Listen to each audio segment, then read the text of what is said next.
Hello, everybody. Welcome to a new episode of the Dissenter. I'm your host, as always, Ricardo Lopes, and today I'm joined by Dr. Matti Häyry. He is professor of philosophy at Aalto University School of Business in Finland. He is the co-author of Antinatalism, Extinction, and the End of Procreative Self-Corruption, which we're going to talk about today. So, Matti, welcome to the show. It's a pleasure to have you on. Thank you very much. It's a pleasure being here. So I've already had a few conversations on the show with other authors about antinatalism, like, for example, David Benatar.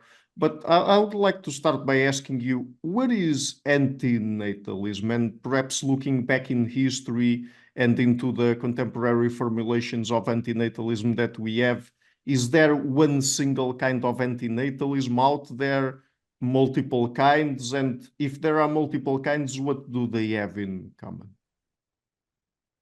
Yes, there are multiple kinds, or at least multiple understandings of antinatalism. And the common feature is that they all question reproduction in one way or another. But when it comes to specifying whose reproduction should be questioned and what that means in practice, there are differences. So some say that we should only be talking about human procreation. Others would like to include other sentient or living beings. Some say that education and persuasion are all that we can do or should do, and others might condone more drastic or coercive methods of preventing people from having children. And do we know how old antinatalism is in our Western tradition? Well, they are the same age. Antinatalism is as old as the Western culture and perhaps older. Now, Karim Akerma, antinatalism's court philosopher and historian, has recently drawn our attention to an ancient Egyptian document, the Ipuwer papyrus from the second millennia BCE. So that's long before any of the Greek stuff started. And that papyrus is saying, would that there be an end of men without conception, without birth, then would the land be quiet, from noise and tumult be no more. So as Akerma points out, this indicates that antinatalist sentiments were expressed even in writing already centuries before European civilization, so-called, started with the Greeks. And since you mentioned the Greeks there, going all the way back to them, what expressions of antinatalism can we find in their philosophy? Well, in Sophocles, 6th century BCE, we find the figure of Silenus. Silenus was a mentor and companion of Dionysus, the god of wine. And Silenus had prophetic skills, and King Midas, the one who turned everything to gold by his touch, he asked Silenus what the best human lot would be. And the response, known as the wisdom of Silenus, was that it would be best not to be born at all, and if you are unlucky enough to be born, then the second best is to live life as soon as possible. No one knows for sure what Silenus or what Sophocles was trying to say, but present-day antinatalists hail this as an early expression of the creed. And what would be some of the other most prominent thinkers back then who argued for some form of antinatalism or some of its other related isms? And we're going to talk about some of those other isms later on in our conversation. But what were some of the other prominent thinkers? Yes, first of all, it's not well-formed antinatalism back then during the 6th and 5th centuries BCE. But apart from Sophocles, other poets mention the wisdom of Silenus. There's Theognis of Megara in his elegies, and there's Euripides in his tragedies. And pre-Socratic philosophers also joined the party. Anaxagoras was questioning any higher meaning or purpose in life, and Thales of Miletus was saying that to love one's children means not having them. Now that's pretty antinatalist. And there are others, but it's quite scattered, and the context and meaning of the preserved fragments is often unclear. So something that you also go through in your book is what you call antinatalist alarms. And could you tell us about the first one? What is it that you call the first antinatalist alarm? Yes, the alarms. Amanda Sukenik and I identify two main points in the intellectual history of Europe that display, well, shall we say, stronger than usual manifestations of antinatalist ideas. The first took place in ancient Greece during the 5th and 4th centuries BCE, and one of the distinctive voices back then was Democritus, the founder of the atomistic school in philosophy. And he thought that the world is composed of matter, of small, invisible, indivisible particles that come together to form the visible and divisible object that we can see and hear and touch. Mm-hmm. And this is the scientific worldview that we still more or less accept. But Democritus also held the view that people, he and his peers presumably, should not have children of their own, because bringing them up is difficult and the results are uncertain. Anything can happen. So he said that if people must have children, then they should adopt children from their friends, and this way they could see the qualities of the new individuals before they take on the task of raising them. And so you mentioned a scientific worldview there, then this sort of first antinatalism alarm relates to that and perhaps in a way also gets amplified by a scientific worldview. Amanda and I believe that the wisdom of Silenus and other similar fragments are based on a revelation, sort of. The revelation is that human life has no cosmic meaning. And Silenus can drown his sorrows in endless orgies, but in the harsh light of the morning, he will always confront an empty universe, devoid of purpose, if am being poetic here. And now the scientific worldview suggested by Democritus amplified this lack of meaning by saying that there are only atoms and their movement in the world, and there are no caring gods who would take care of people and make their lives worthwhile. Democritus, no one at that time denied the existence of God, but he said that gods are just another bunch of atoms living somewhere in a different place and not caring about humans at all. So variations of this revelation that life has no meaning have surfaced from time to time in the ensuing civilization.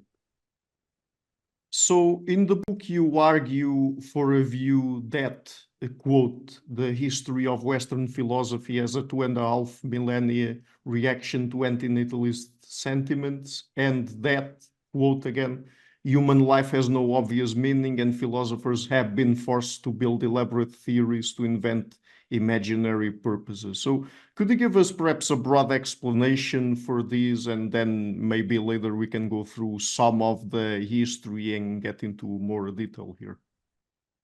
Yes, sure. The work of Plato marks both the first reaction to an antinatalist alarm and the birth of European philosophy. And please note that this is interpretation and strong and unusual interpretation, as that the standard view is that philosophy has just gradually liberated revolutionary ideas like antinatalism from authoritarian tradition. But Amanda and I go tentatively against this view and say that since Plato, most Western philosophy has been a part of the problem rather than a part of the solution. And here goes our story. Now, Plato presented against the atomism of Democritus a story of how the world has come about and how there is cosmic meaning in it after all. Now, according to Plato, and he is using a myth or a couple of myths, but myths in his time were understood as sort of scientific theories. So if you cannot explain it by your eyes and ears, then you can, if there's a suitable myth that could be the truth. Now, anyway, the myth is that the Earth and the planets and the stars and all living beings have been made by an artisan god, not exactly a creator, not creating anything from nothing, but a composer of things from already existing stuff. Now, this artisan god started the work from the stars and the planets and used all the good materials in shaping them. And when it came to producing people, only inferior stuff was available, and therefore we are imperfect. So now you know why you are imperfect. If you are, I don't know. Anyway, there is a cosmic plan for our perfection. Originally, in our deficient form, we all live on our own home stars. Everybody has an own home star, and we live in there. But in birth, we are transferred on Earth to become better. And if our lives go well, then we can complete the unity of our body, soul, and spirit. That's called justice. And then we become perfect. And when we die, we then go back to our home star, wow, and we live in bliss forever, contemplating the world of ideas high above this valley of the shadows. So quite a story then. But it comes from Plato, it comes from his work, and it gives meaning both to our lives and to having children. So we cannot leave people hanging in the stars in their imperfect forms. We have to bring them down here to complete their creation, left halfway by the artisan god. And that completion, that striving towards justice, that's the cosmic purpose of our lives. So here, well done, Plato. Antinatalism rejected, mission accomplished, godless atomists sent back to their dark corners. So, and do we know what were the first reactions to antinatalism, or at least to ideas associated with antinatalism in the Western tradition, and who voiced them? Yes, atomists soon recovered and came back. Epicurus was the main figure in the renewal and continued to argue that life and death have no particular meaning. The only thing we can do is to avoid pain and try to enjoy moderate pleasures, to be in harmony with ourselves, or in other words, to be happy. Epicureanism has, in a sense, lived to this day, but it has a bad name in many circles. The idea of seeking pleasure has been interpreted as living in lust and debauchery, and generally being an immoral and nasty and detestable person. So traces of Epicureanism survive in utilitarian theories, but those have similar image problems. So Epicureanism, it could have been something, I mean, a position in philosophy that could have carried Greek pessimism forward. It could have. It's not impossible, but as we'll see, there were other disruptions in the way. Mhm. And talking about those disruptions, I mean, getting into the second antinatalist alarm, you focus on virtue and Christianity. What kind of virtue are you referring to here exactly, and how does it relate to antinatalism then?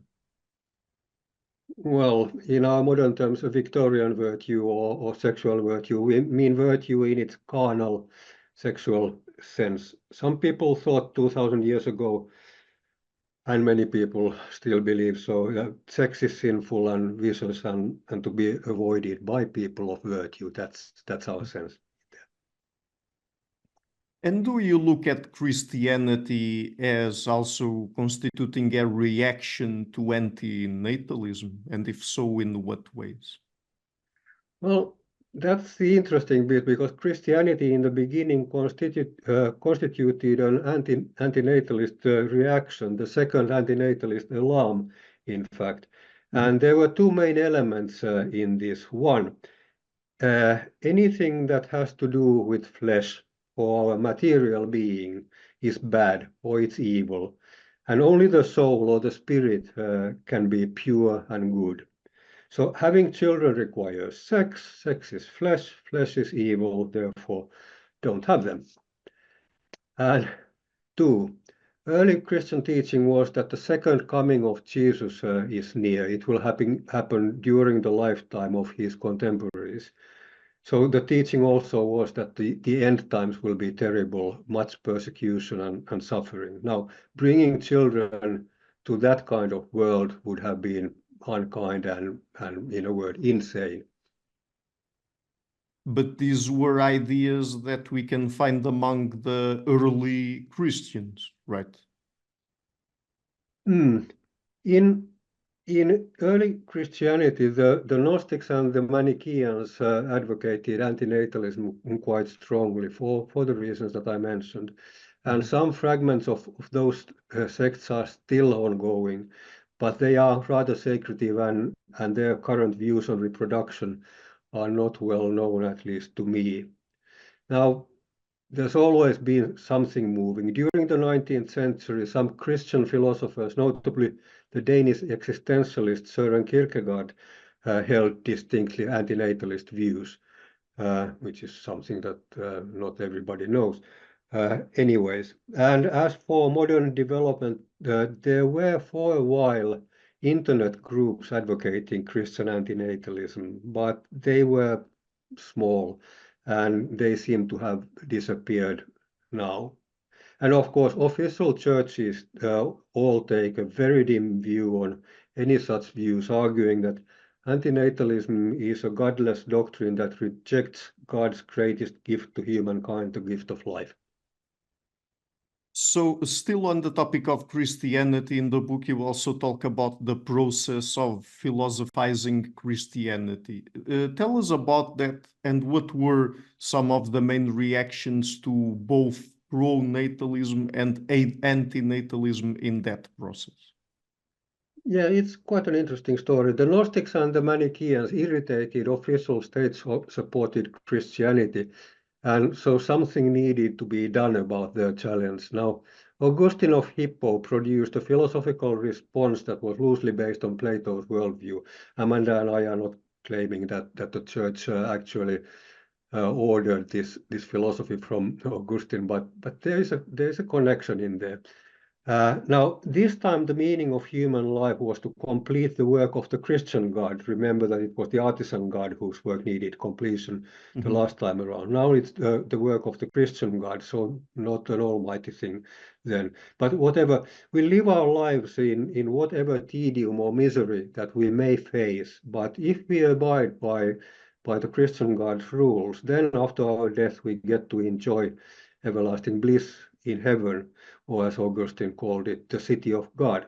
Now, Augustine struggled a little with the teaching of Paul the Apostle, who had very critical views on sex, but so sex, flesh, blah, blah, blah. But in the end, Augustine took refuge in Paul's dictum, it is better to marry than to burn, and justified reproduction by that. Now, the entire passage in the letter to the Corinthians says, but if they do not have sufficient self-control, they should marry, for it's better to marry than to burn with passion. So Paul was pretty clearly frowning upon carnal relations, but somehow the Christian churches, starting with Augustine of Hippo, have been able to turn the fire on extramarital affairs only, and not all sex and reproduction. But so then there was a persecution of the Manichaeans and other Gnostics, right? Yes, coincidentally with the philosophizing of Christianity after Augustine's work, all heretic sects were more or less persecuted to death. The methods, including genocide, were needed. Antinatalism was a really dangerous thing to believe in. So continuing on this history that we're exploring here, then you talk about a more recent reaction to unquestioned pronatalism that have occurred for the past 300 years or so. What characterizes this reaction that is based, as you say in the book, on happiness and freedom, and how does it relate to antinatalism? Yes, the pendulum of antinatalist alarms or challenges and pronatalist reactions to them, they are still in motion. and yes, freedom and happiness and all that. I think that we'll return to all this later, if you don't mind. Sure. In the book, you also say that, and this is going back to an earlier question related to the other isms that go associated with antinatalism, that it can be conceptually, morally, ideologically, and politically connected to these other isms and practices. Perhaps let's go through the list here. So, starting with abortion, could you explain what's the connection? Obvious prevents a birth. And altruism. If you believe that life is suffering, you don't bring new lives into existence. And animal rights. And you can extend your altruism to non-humans by not bringing them into existence either. So another one, atheism. No God, no meaning. Why have children? Ecology. Ecology and environmentalism. No more children, no more increased environmental decay. Egoism. Or do you, like Democritus, just want to avoid the burden of raising your children and be egoistic about it? And euthanasia. If life is suffering, why continue it? Extinctionism. If no one has children, humankind will eventually cease to exist, so antinatalism will lead to it, according to most antinatalists. So I guess an unexpected one here, machine consciousness. Well, if we produce sentient machines, and we are dangerously close to doing that, I mean, intelligence, or artificial intelligence already says intelligence, now sentience to that, and then, well, it's a kind of reproduction. We are making machine babies at that point. Natalism. Well, natalism and pronatalism, they are opposites of antinatalism, so obviously. Neo-colonialism. If only certain people should stop having children, the likely candidates in our current world will be the inhabitants of the global south. So neo-colonialism, yes. Nihilism. If there is no meaning, can there be any values? Pessimism. The starting point of antinatalism, life is evil. Pro-mortalism. Pro-mortalism and connected to that, suicide. Some antinatalists take the symmetrical view that if life should not be initiated, they should not be perpetuated either. It's a contested thing. And the final one that I guess would also be connected to animal rights, veganism. Yes, if you are an antinatalist because you want to avoid bringing about lives with suffering, then the idea of not exploiting non-humans in factory farming in any way for your own ends might appeal to you as well.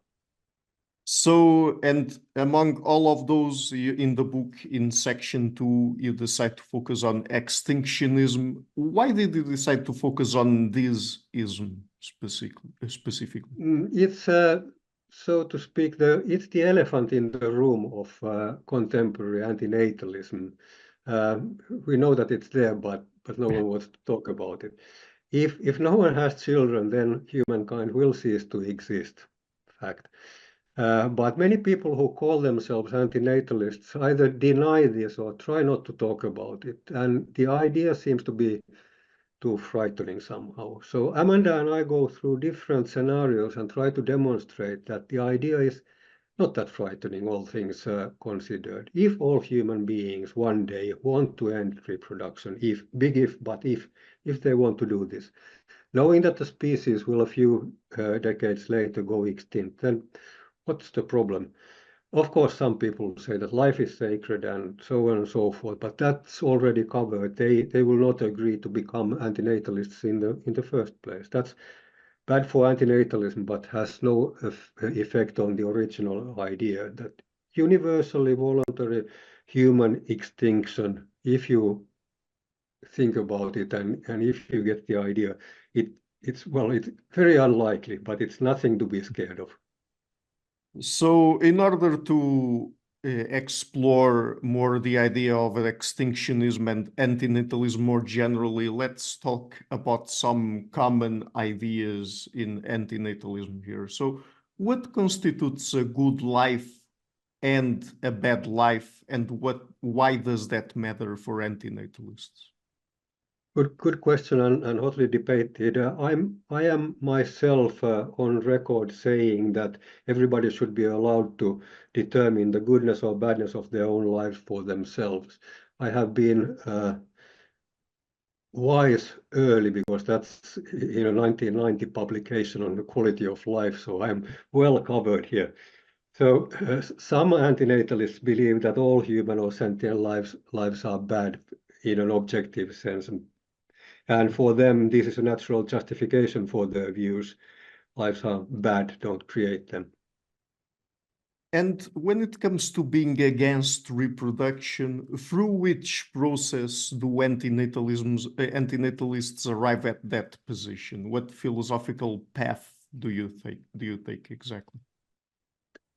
There is the all lives are bad approach. I have my doubts about that one simply because people are not buying it. They say, nonsense, my life is good and so is my neighbor's life. No use trying to convince them once they have made up their minds on that one. Then there's the children have not given their permission to be brought into existence tag.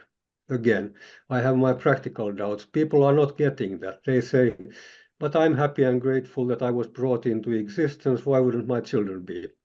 End of discussion. And finally, there is the so-called risk argument. The word in the street seems to be that I presented its first formulation in 2004. I doubt that I was the first, but I'll take it. I'll take the accolade. Anyway, my point was that while lives can be good or they can be bad, you cannot know what your child's life would be like. Therefore, if you are a risk-averse person, decision maker, then you don't have the child. And the usual objections to this are that a bit of badness is just what life is all about. Stop moaning, and that the probability of a truly horrible life is very, very small. We take risks like that every day crossing the streets, people say.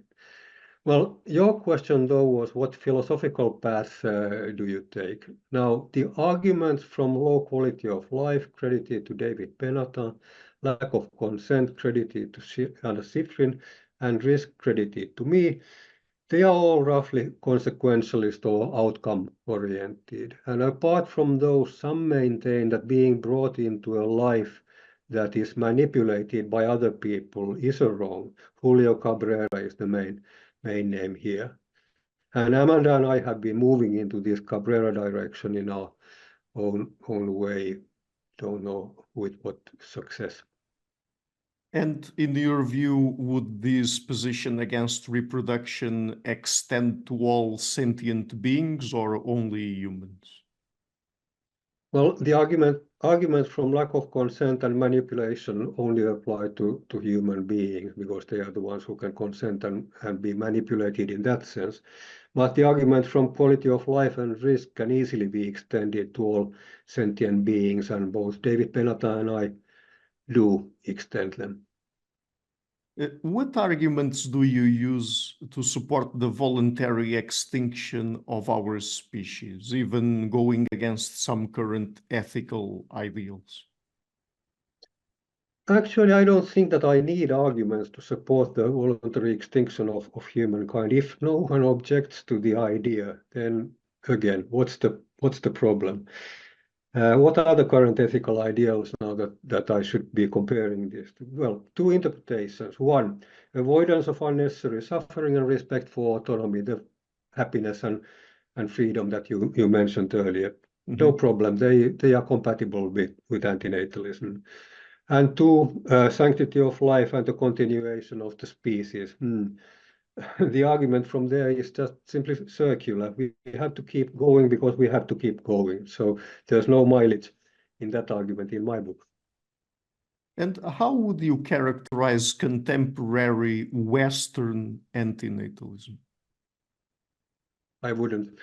I don't know enough about the field, except that it's quite diverse and finding its feet. And our book is an attempt to focus the discussion a little. I may have initiated the argument from risk 20 years ago, but the next I heard of antinatalism was 2 years ago when Amanda emailed me and asked me to her podcast program, telling me that I'm one of the greatest antinatalists of all time. So let's get a little bit into arguments for and against having children. So what would you say are perhaps some of the most common and standard arguments for having children? With this one, I just refer you to the very accessible An Antinatalist Handbook by Lawrence Hampton, and the even more accessible The ABC of Antinatalism Coloring Book by Life Sucks. It's all told in those. So no pun intended, but life is too short to go through all the excuses. It has always been done. God ordains it. Life is a gift. Your country needs more producers, consumers, and cannon fodder, and so on and so forth. Okay, so perhaps what are the ones or the ones that you would say are the strongest against having children? Well, I already listed the three main academic arguments, but the practical arguments, of course, range from the personal to the political. Children don't fit in my life plan. I would be a bad parent. The world is becoming a horrible place to live in. I cannot take the responsibility for a new life under these circumstances. You open a magazine's lifestyle section, and you will find these.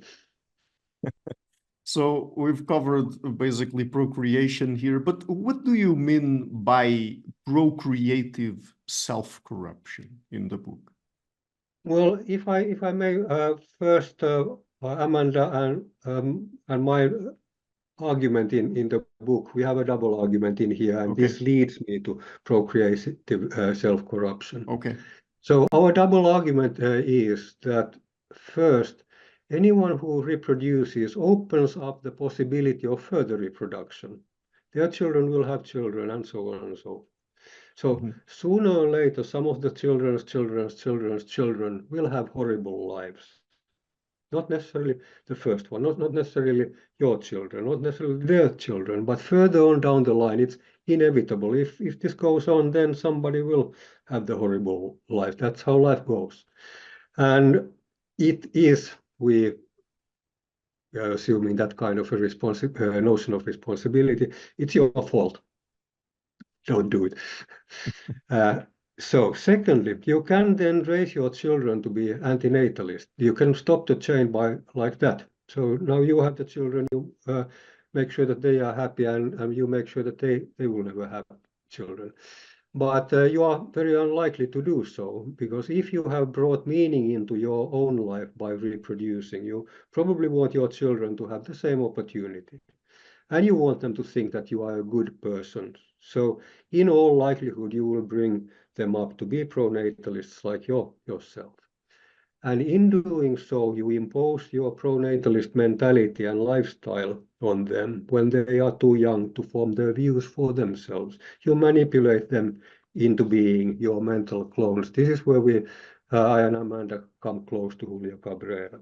Then what do we mean by procreative self-corruption?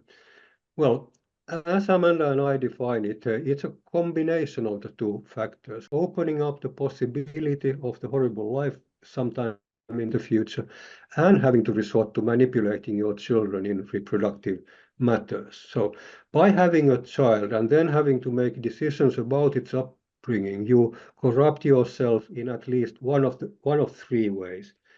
You make yourself responsible for a horrible future life, you force your children to do the same, or you force your children to be antinatalists and thereby deprive them of the happiness that you have yourself achieved.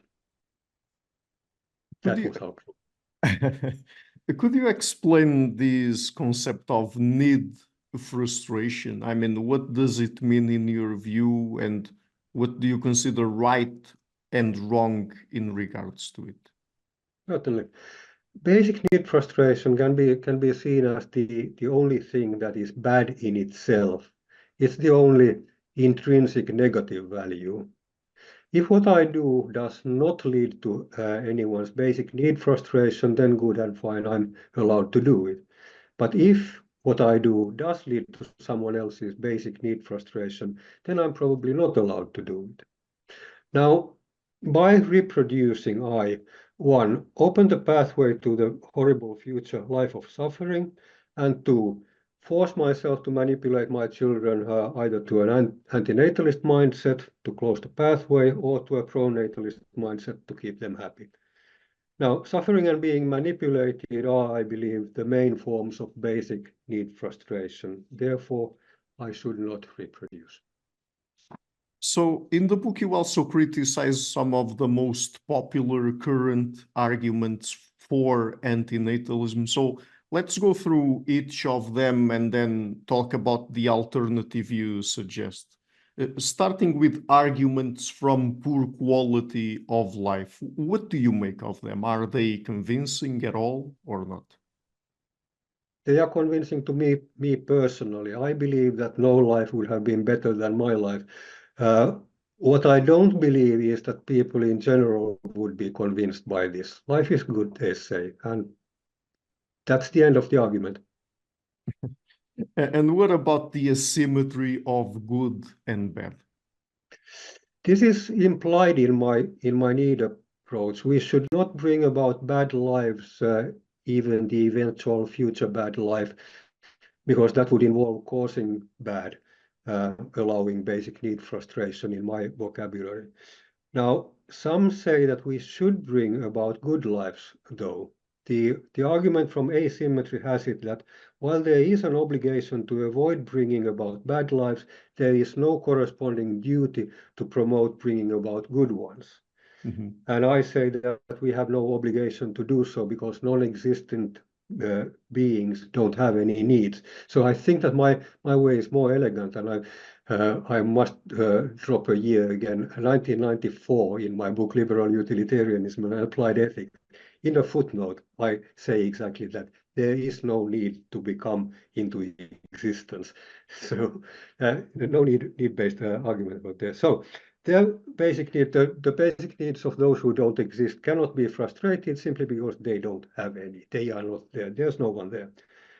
But I can understand this, and looking into your eyes, I can see that you understand this.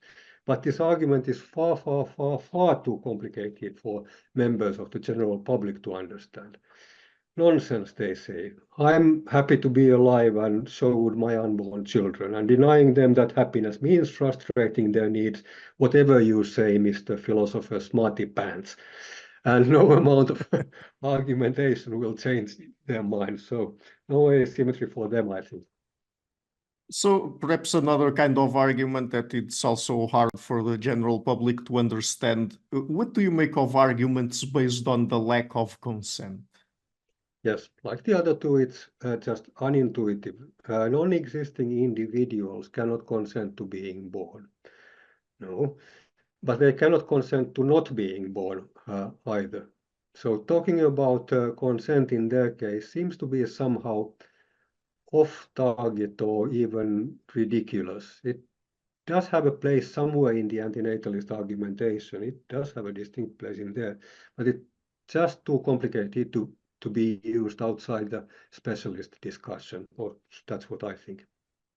So getting into your alternative argument, then you say that, quote, near universal meaning in life can be secured, but only by imposing a pronatalist lifestyle upon new individuals in a manipulative way that we should no longer consider attractive or acceptable. So could you explain the argument here and what would be exactly the antinatalist argument? Yes. Our whole book is based on the premise that European culture has been in search of meaning for the duration of its existence. The wisdom of Silenus and other expressions of ancient Greek pessimism evidence that people felt an absence of a greater purpose. Plato's theory explained that we are here to complete an artisan god's work, and Augustine of Hippo's version of Christianity said, the same in terms of the Christian God. We are actors, characters in a divine comedy, and it is our job to make God great again. We can use that slogan somewhere. Well, in time, of course, religion faded away from people's minds, and the image of God grew, even in the minds of those who believed in God, the image of God grew weaker and weaker. So in the secularized parts of the world, no one can seriously argue that the meaning of our lives is to have children to please God. Doesn't work like that. And this raises the question, where should we find the meaning then? And the current response, as far as I can see, with Amanda, seems to be in self-fulfillment through having offspring. That's the lifestyle section answer today. So when it comes to finding purpose or meaning in life, what would you say would be the main differences between doing it via a pro-natalist route versus an antinatalist route? There's a there's a difference there. Antinatalists don't have to find a bigger cosmic meaning to their lives. Life can be just about bearable, but it is void of meaning and purpose. So let's get rid of it by stopping reproduction at least. It's only the poor pronatalists who have to struggle here. They want life to continue, but to what avail? They have to find a purpose, a meaning. And if philosophy and theology don't help, then it must be in the activity itself. Making more life is meaningful because making more life gives our life its meaning. It's circular, but there you go. So taking into account what we talked about earlier when it comes to the main current arguments in antinatalism and how they are difficult for the general public to understand, they are really unintuitive. In what ways would you say your argument here could strengthen the antinatalism movement? It's early days yet to say anything about that. Amanda and I have been working together only a couple of years, and we are still looking for the perfect, convincing, understandable argument for antinatalism. The idea of not having children is so strange to most people that it's difficult to express it in a palatable form. I think that the risk part of our argument that parents make themselves responsible for a very bad life somewhere in the future, it could resonate with quite a few in these times of political turmoil and ecological decay, of course. The manipulation part of the argument is a harder sell. It's basically claiming that parents commit their children to procreative slavery. So I'm not really holding my breath in there. So finally, in the book, you go through some of, or perhaps all of the possible routes for, as you say, ending procreative self-corruption and having an antinatalist society. So let's talk about them, starting with the big yellow button or technological removal of suffering. What would these look like? 13 ways and means that we list. Okay, so the big yellow button, technological removal of suffering. Right, the David Pierce solution. We cannot make people to stop having children, so let's stop suffering in some other way by medicine and technology. In the book, I think that Amanda and I just say that this is not going to happen. It just isn't. On hindsight, I would add to this that even if it were successful, then it would not remove the problem of parental manipulation. But that's the topic of some future book or article. So another button, the big orange button. This one is about immortality by biomedical gerontology. What do you make of it? Yes, it's a way of being anti-natalist, but avoiding the demise, or at least the quick demise of humankind. So no more children, but people live forever, if not met by external violence, of course. So it's a nice idea if you happen to like it. Go for it if you must, as long as you don't have children. And the big red button, obliteration of humankind. Yes, well, that would solve the problem of suffering once and for all. I am a voluntary human extinctionist myself, so I would say go ahead if no one objects. Then again, someone will object. There's an ongoing discussion within certain antinatalist circles on the advisability of talking about this opinion publicly at all. So we have a few more buttons here. The violet one is immigration to virtual reality. So this would mean uploading our minds to a computer world and living forever in digital or in the future, whatever more advanced bliss. Well, aren't we already? Anyway, our quite innovative, if I say so myself, objection to this one was that it would be a form of reproduction if it's brought to its conclusion. Our minds would not be moved to virtual reality in this mind uploading. Instead, we would die and someone else would have to assume a life based partly on our experiences. So in other words, that would not be antinatalism at all. So two more buttons. The blue one is irreversible collective infertility. What is that about? Yes, it's an alternative to the big red button. It would be kinder to let people live out their lives just not having children. And that's the point there. And if I recall, our reaction to this was, yuck, really? So instead of a nice, clean demise, you would commit the remaining generations to meaningless misery for the rest of their lives. So not our cup of tea. So, and the last button before we move on to other alternatives, the big green button, humankind makes room for other species. Yes, Patricia McCormack's brilliant abolitionist vitalism. Humankind dies away voluntarily, but with its last caring practices leaves a mark and lives on in the harmonious without humans world to come. We didn't quite see how that would be done in practice, but yeah, go for it. I say now, anything without reproduction. And then there's also other alternatives like antinatalist super women or supermen. What does this mean? Yeah, that would be a person with superpowers who comes to the rescue, devises an antinatalist plan, gets everyone to accept, and off we go. Off we go, literally.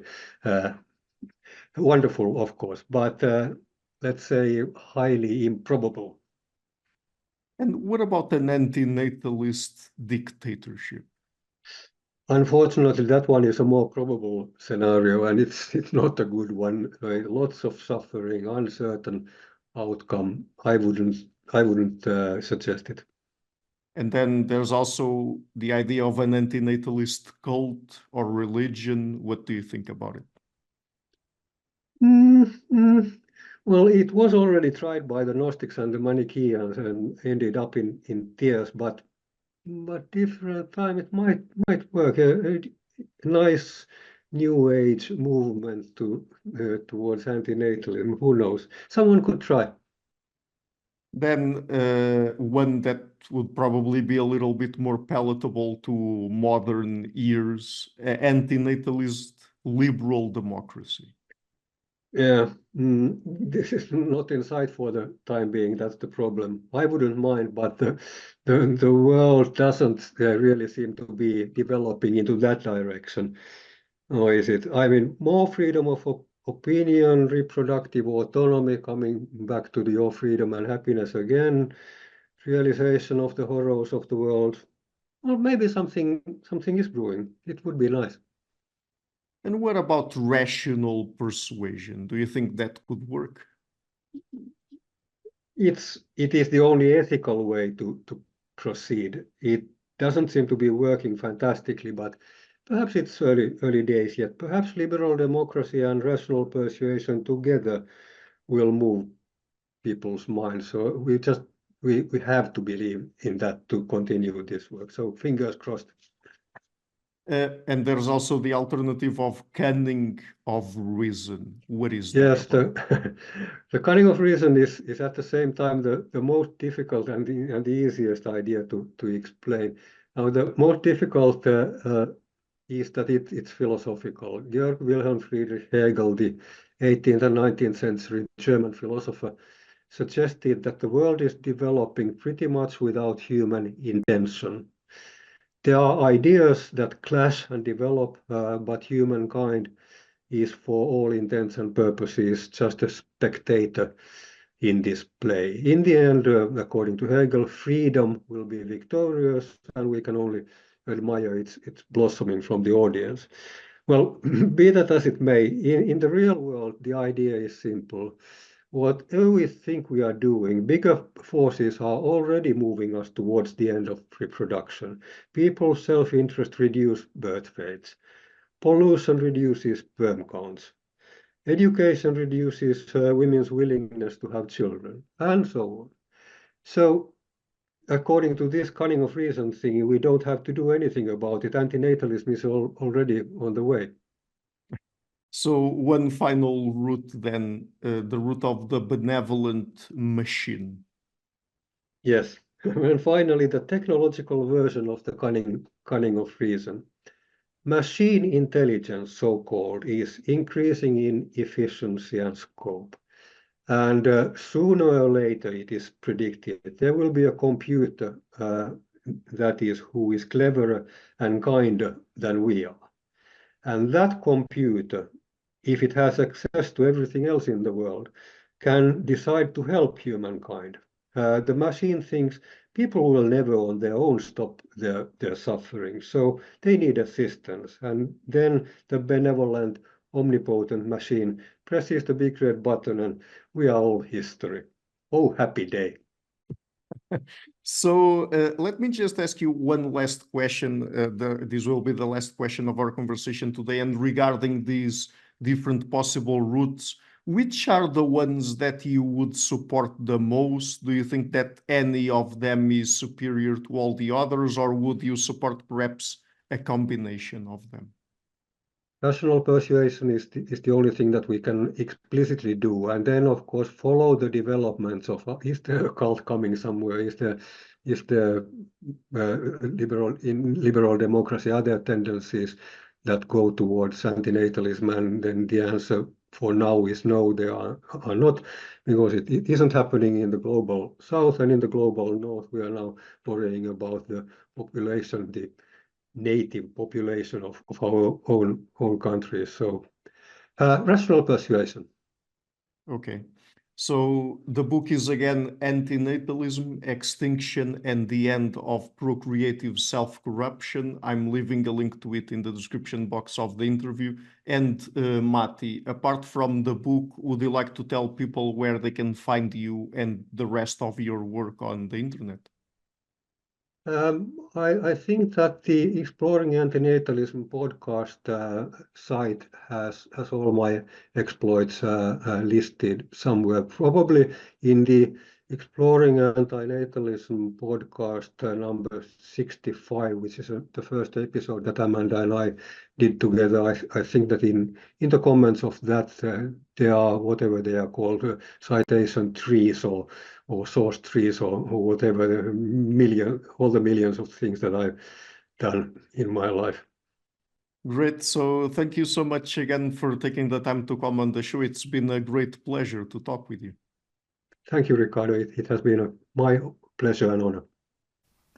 Hi guys, thank you for watching this interview until the end. If you liked it, please share it, leave a like and hit the subscription button. This show is brought to you by Enlights, learning and development done differently. Check their website at enlights.com, and also please consider supporting the show on Patreon or PayPal. I would also like to give a huge thank you to my main patrons and PayPal supporters: Per Ergo Larsen, Jerry Mullerens, Fredrik Sunda, Bernardo Seixas, Olaf Alex, Adam Kessel, Matthew Whittingboard, Arno Wolf, Tim Hollis, Eric Alenia, John Connors, Philip Forrest Connolly, Dan Demetri, Robert Windiger, Rui Inácio, Zup, Marco Neves, Colin Holbrook, Phil Kavanagh, Michael Stormir, Samuel André, Francis Fortiago Nunes, Fergal Cossen, Hal Herzog, Nuno Machado, Jonathan Librant, João Linhares, Stantantia, Samuel Correia, Eric Hines, Mark Smith, João Eira, Tom Hummel, Sardas France, David Sloan Wilson, Yacila Dez Araújo, Romain Roach, Diego Londonho Correia, Yannick Punter, Adana Rusmani, Charlotte Bliss, Nicole Barbaro, Adam Hunt, Pavlo Stasevski, Nelek Bach, Guy Madison, Gary G. Allman, Sam Afzal, Adrian Yeager, Paul Tolentino, João Barbosa, Julian Price, Edward Hall, Edin Bronner, Douglas Fry, Franca Bortolotti, Gabriel Ponce Cortez, Ursula Litsky, Scott, Zachary Fish, Tim Duffy, Sonny Smith, John Wiseman, Daniel Friedman, William Buckner, Paul George Arnaud, Luke Lowacki, Georgios Theophanes, Chris Williamson, Peter Wolozin, David Williams, Diogo Costa, Anton Erickson, Charles Murray, Alex Shaw, Maury Martinez, Coralie Chevalier, Bangalore Atheists, Larry Dealey Jr., Old Erringbone, Sterry, Michael Bailey, Dan Sperber, Robert Grassi, Igor N., Jeff McMahon, Jake Zool, Barnabas Radix, Mark Campbell, Thomas Dovner, Luke Nissen, Chris Story, Kimberly Johnson, Benjamin Galbert, Jessica Nowicki, Linda Brandon, Nicholas Carlson, Ismail Benzliman, George Coriatis, Valentin Steinman, Per Crowley, Kate Van Goller, Alexander Hubbard, Liam Dunaway, BR, Masood Ali Mohammadi, Perpendicular, Jonas Hertner, Ursula Goodenough, Gregory Hastings, David Pinsoff, Sean Nelson, Mike Lavigne, and Dios Necht. A special thanks to my producers, Isar Webb, Jim Frank, Lucas Stafiniak, Tom Vanagdam, Bernard Ugni, Curtis Dixon, Benedict Mueller, Thomas Trumbull, Catherine and Patrick Tobin, John Carlo Montenegro, Alnick Ortiz, and Nick Golden, and to my executive producers, Matthew Lavender, Sergio Quadriano, Bogdan Kanivets, and Rosie. Thank you for all.